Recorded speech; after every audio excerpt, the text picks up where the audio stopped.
Provlerave, ku ngrihen dhe bashkohen vlerat. Përshëndetje të dashur bashkëdhetar. Jemi këtu në Provlerave. Sot kemi të ftuar doktor i shkencave inxhinier Ervin Mile, i cili është i lindur dhe rritur në Lushnjë, është një nga ekselentët e diasporës në Shtetet e Bashkuara të Amerikës. Ai ka mbaruar PhD në Paris, gjithashtu edhe në fushën e fizikës dhe nanoteknologjisë. Gjithashtu ka kryer kërkime shkencore në institucione prestigjioze si CEA në Francë, Caltech dhe MIT në SHBA. Ai është mbajtës i mbi 8 patentave në fushën e inovacionit, me eksperiencë dhe në Evropë dhe në SHBA. Gjithashtu është njohës i 3 gjuhëve të huaja. Tani jemi direkt me zotin Mile, direkt nga Shtetet e Bashkuara të Amerikës. Mirëmbrëma dhe mirë se erdhët zoti Mile. Mirëmbrëma zoti Gjeka dhe ju falenderoj për ftesën. Tani, unë ju bëra një përshkrim me aq sa ju njoh, por ju jeni i lutur që të bëni një prezantim tuaj për teleshikuesit tanë. Po, siç e thatë, unë jam lindur dhe rritur në këmishtaj të Lushnjës. Jam larguar nga Shqipëria në vitin 2000, bën përafërsisht më shumë se 26 vjet.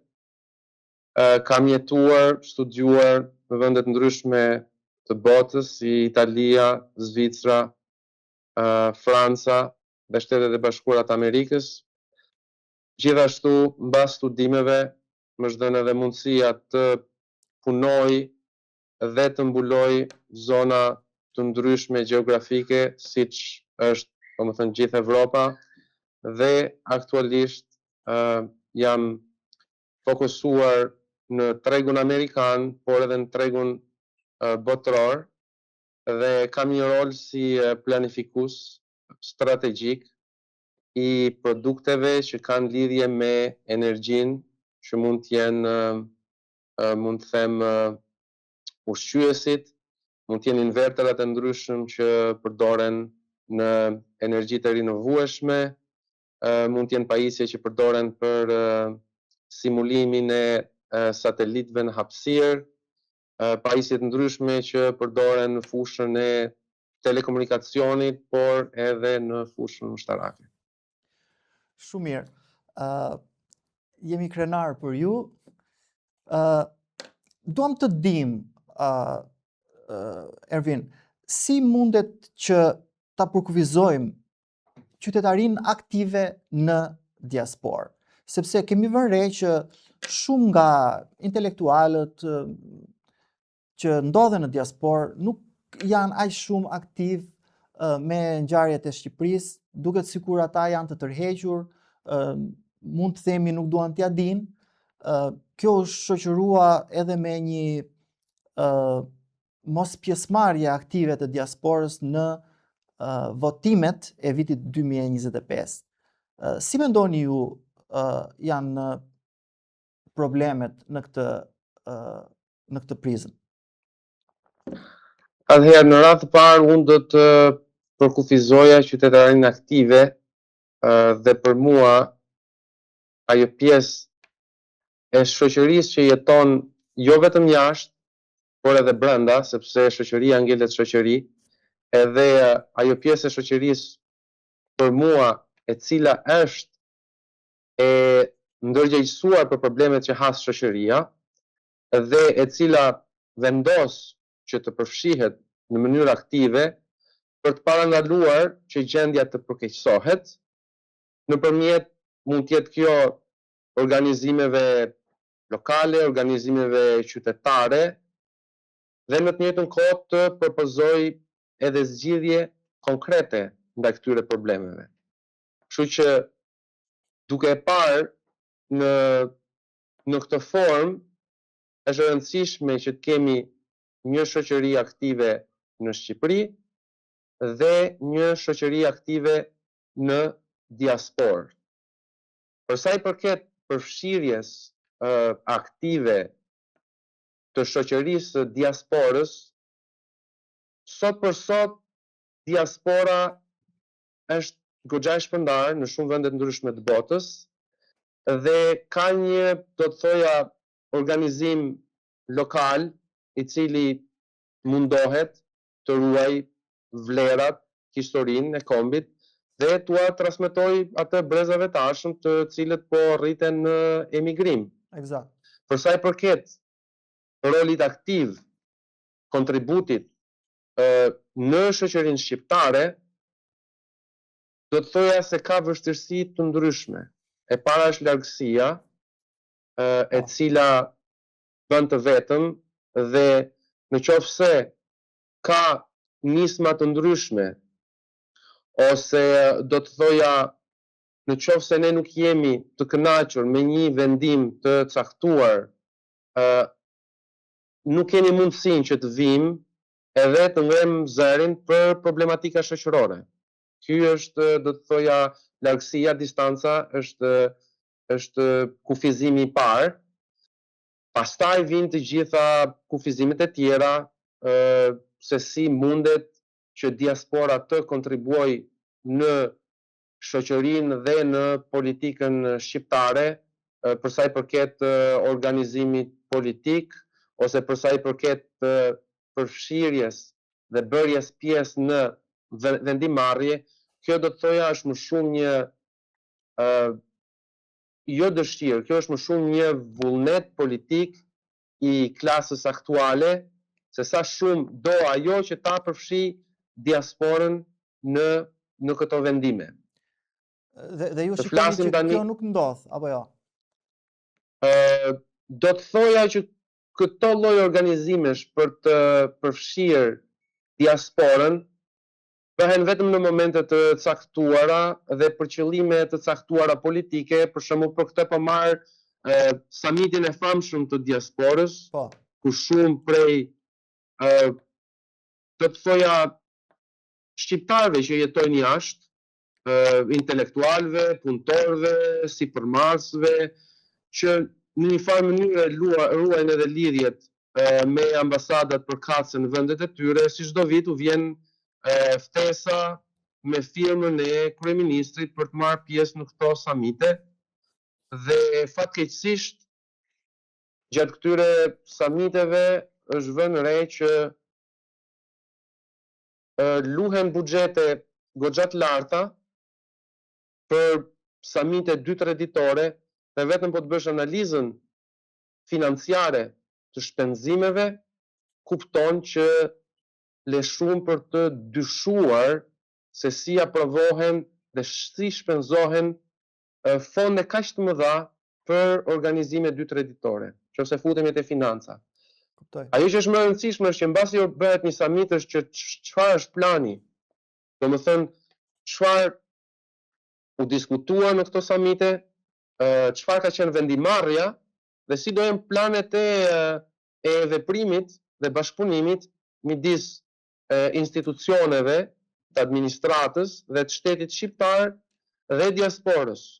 Mund të jetë në planin strategjik, mund të jetë në planin ekonomik, mund të jetë në planin sipërmarrës, në plane të ndryshme, mund të jetë në planin kulturor, por këto ngelin thjesht në takime 2-3 ditore ku promovohen në mediat kombëtare që ka pasur një summit dhe është munduar që të përfshihet diaspora, por duke ndjekur historinë e 6-7 viteve të fundit, janë thjesht takime 2-3 ditore që shërbejnë më shumë si networking, që shqiptarët e diasporës njihen më shumë dhe krijojnë lidhje me njëri tjetrin, sesa veprime konkrete të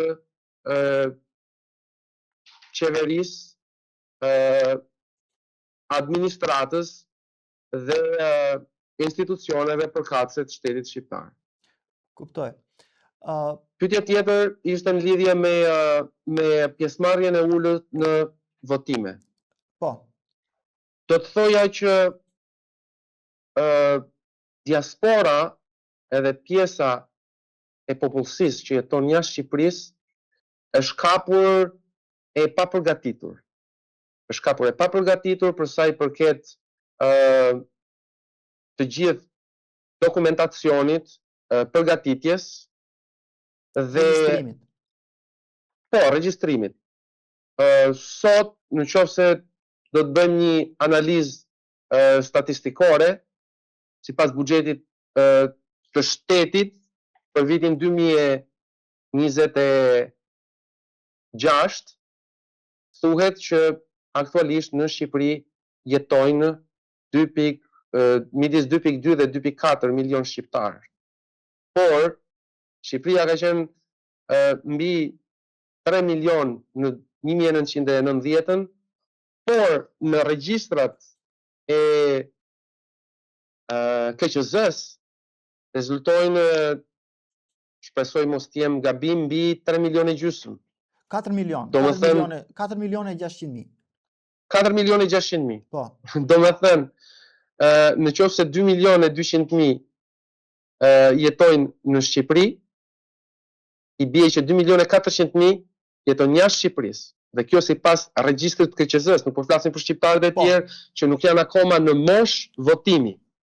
Do me thënë, në qoftë se 2 milion e 400.000 jetojnë jashtë Shqipërisë, i bie që nga këto 2 milion e 400.000 kanë votuar vetëm 200.000. U regjistruan 250.000, 50.000 dolën pak a shumë të u skualifikuan. Po.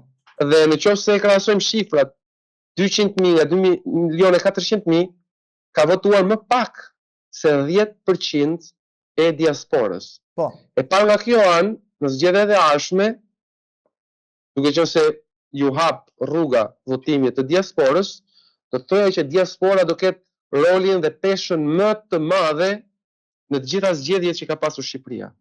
Sepse në qoftë se secili prej nesh tani, unë mund t'ua them këtë me plot bindje, në familjen time vetëm një pjesë shumë e vogël prej atyre që jetojnë jashtë, edhe 90% e familjarëve të mi jetojnë jashtë.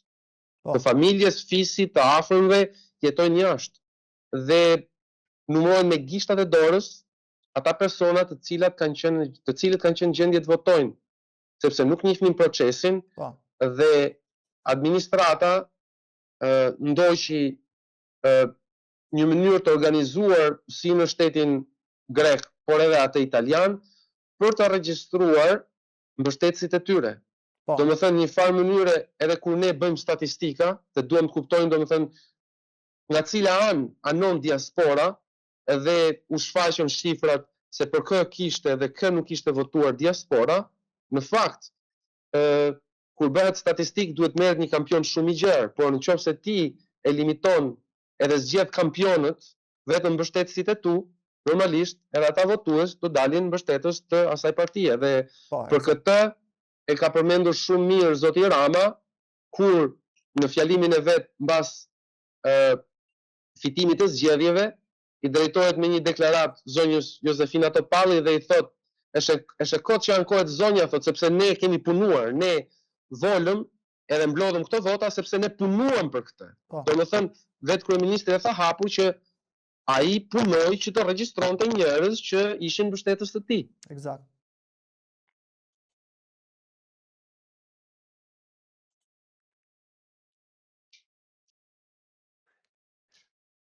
Po. Tani është e qartë që vota e diasporës ishte nuk shkoi këtë radhë në drejtimin e demokratizimit të shoqërisë shqiptare ashtu siç pritej. Dhe kjo është për arsye kryesisht të kohës pakët në dispozicion të diasporës për të njohur me procedurat, dhe e dyta sepse partia në pushtet përdori të gjithë mekanizmat e saj për të organizuar njerëzit e vet, ndërkohë që partitë e tjera, aq më tepër që nuk pati edhe një parti në diasporë që të mund të thithte votat e veta. është e qartë. Po.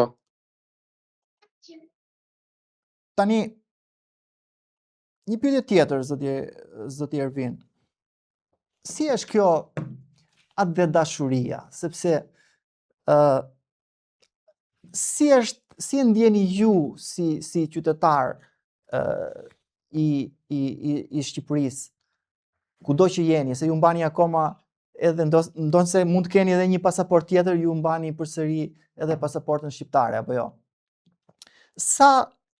Cili është ai, le të themi, si e ruani ju ekuilibrin midis të qenit një shtetas tjetër dhe të qenit me rrënjë shqiptare?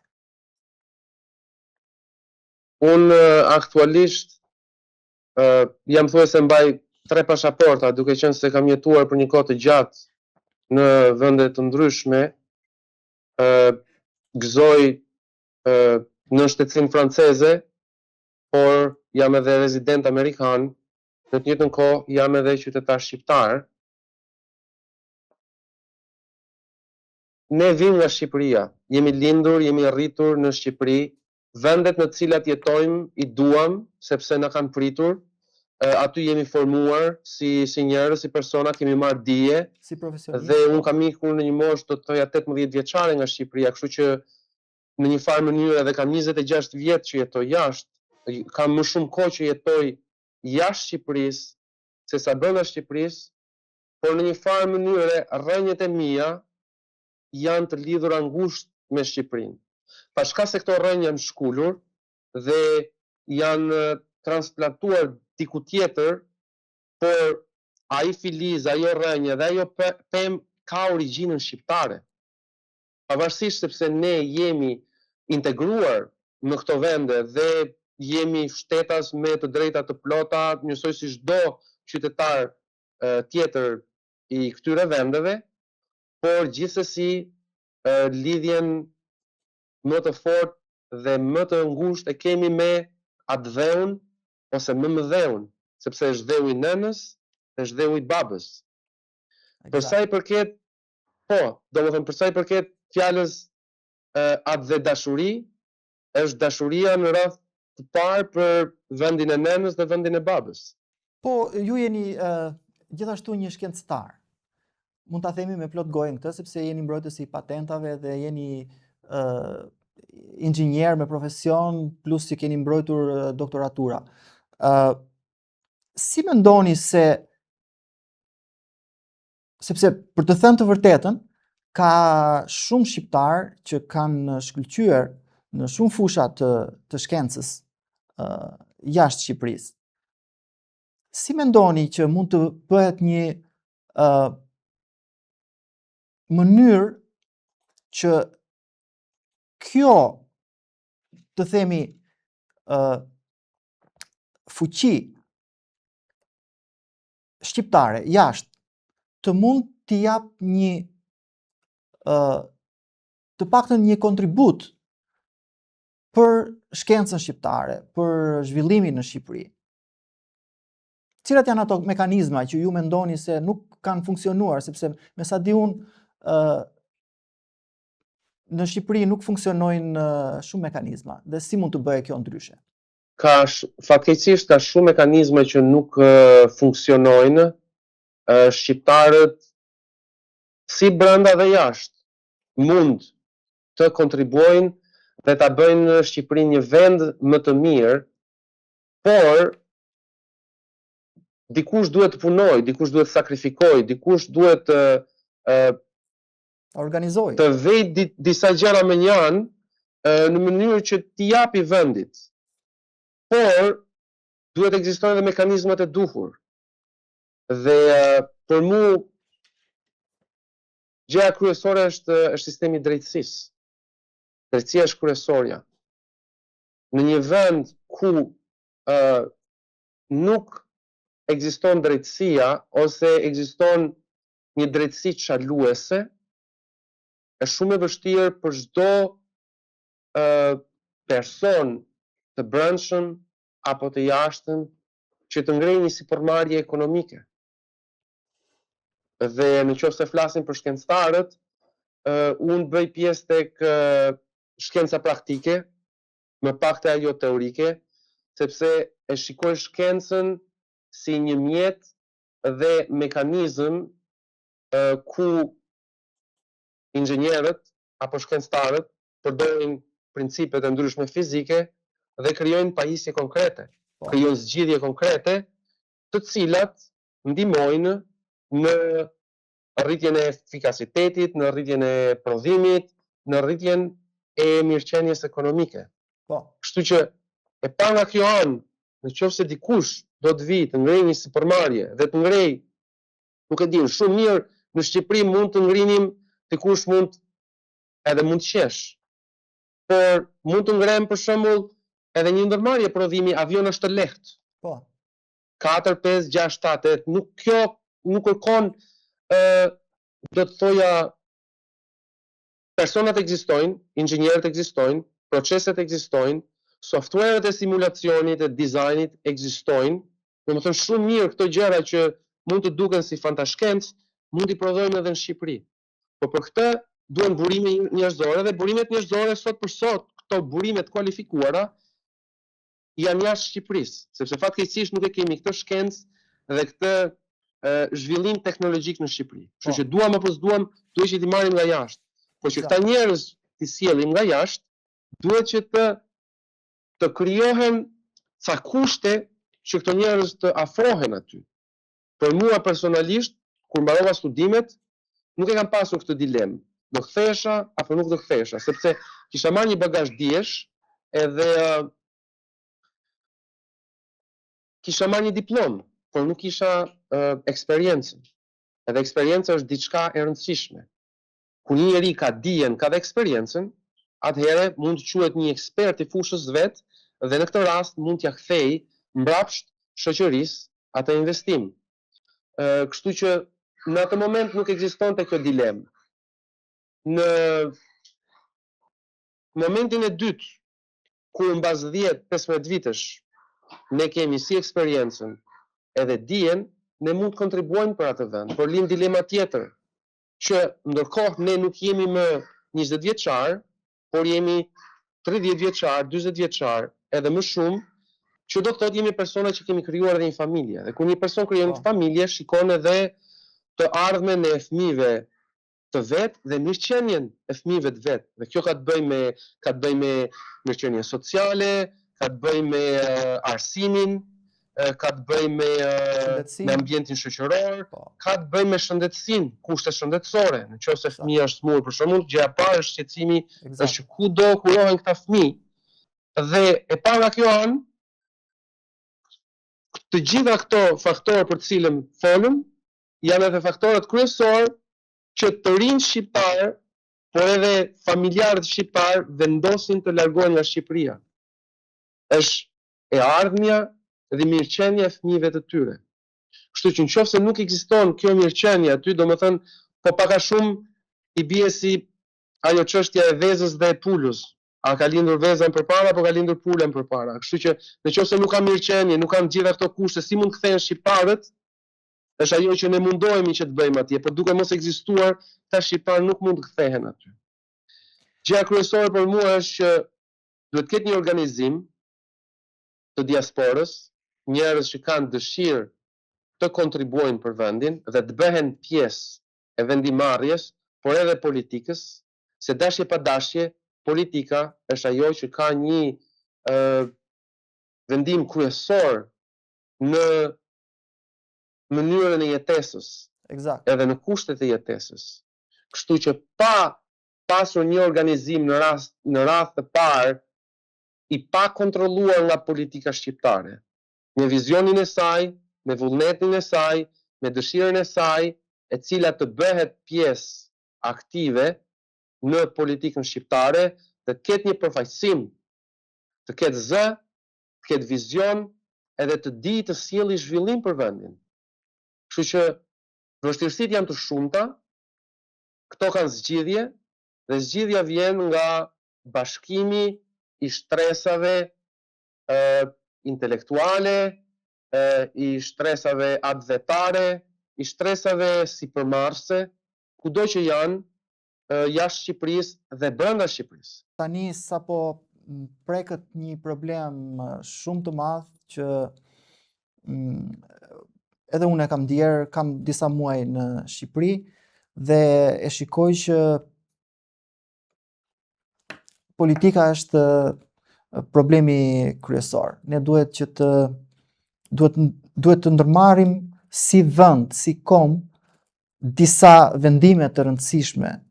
Ne duhet që t'i themi stop antivlerave që na kanë